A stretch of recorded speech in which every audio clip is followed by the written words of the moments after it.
लागेलू ऑर्केस्ट्रा के माला रे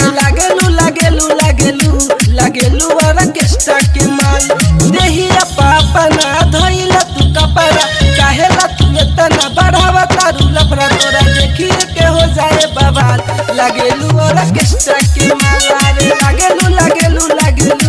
लागेलू ऑर्केस्ट्रा के माल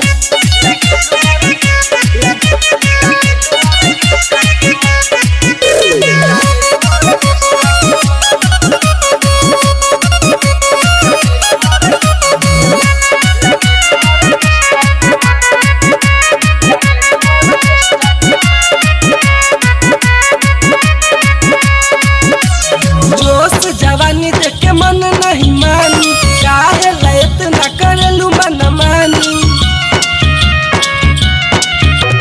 जोश जवानी देख के मन नहीं मानी काहे लैत ना करलू मन मानी दुनु जोबन धके करब छेरा खानी ए रानी तोहारा होखी न परेशानी कनी छुए द न गोरे गोरे गाल लागेलू तू त हमर माला रे लागेलू ऑर्केस्ट्रा के माल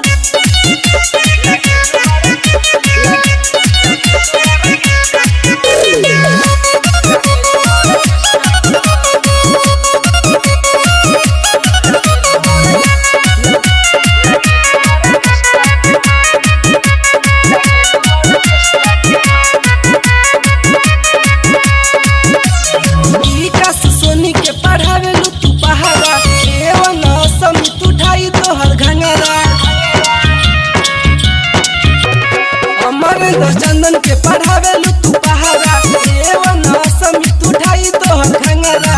भोला जवानी तोहर कदी पानी पानी सुजित विक्रम के मन नहीं मानी सारा लोग बन पूछे का बहार लागेलू तू तो हमर माला रे